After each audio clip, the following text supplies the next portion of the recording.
ঋণ দুই প্রকার হতে পারে, ভালো ঋণ, মন্দ ঋণ। স্বাচ্ছন্দ্যের টাকার নামই হচ্ছে জীবন। অস্বাচ্ছন্দ্য বোধ নিয়ে নির্ঘুম রাত কাটিয়ে এইভাবে বড়লোকি দেখিয়ে তো কোনো লাভ নাই ভাই। আসসালামাইকুম সুপ্রিয় দর্শক, আপনাদেরকে এরকম প্রাকৃতিক একটা মনোরম পরিবেশ থেকে স্বাগত জানাচ্ছি।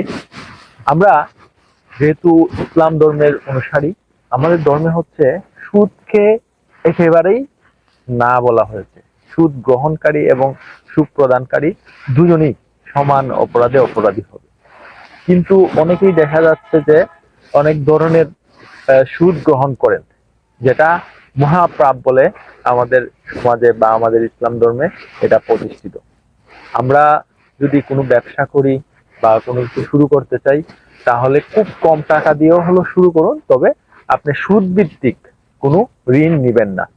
আর যেহেতু আমাদের ব্যাংকিং সেক্টরটা হচ্ছে সুদ নির্ভরশীল, সেই ক্ষেত্রে আপনি ভালো ঋণ নিবেন, যেটা খুব কম সুদে আপনাকে ঋণ দেয়, সেটা গ্রহণ করবেন। অনেক সময় দেখা যায় ব্যক্তি বিশেষের কাছ থেকে মানুষ অনেক বেশি সুদে টাকা নিয়ে থাকে, যেটা তার হচ্ছে অনেক বড় এক মাথা ব্যথার কারণ।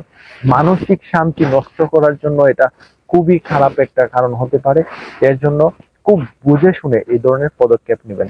ঋণ দুই প্রকার হতে পারে, ভালো ঋণ, মন্দ ঋণ। ভালো ঋণটা হচ্ছে যদি আপনি সুদ ছাড়া কোনো ঋণ নিতে পারেন এবং ওই লোকের সাথে একটা কন্ট্যাক্ট করেন যে অতদিনের ভিতরে আপনি ঋণটা পরিশোধ করবেন। কিন্তু আপনি যদি মন্দ ঋণ নিয়ে থাকেন, যে আপনার সুদের হারটা অনেক বেশি, 20%, 25% বা 30%, অনেক সময় দেখা যায় 40% পর্যন্ত সুদ দিতে হয়, এটা কিন্তু আপনার জন্য খারাপ।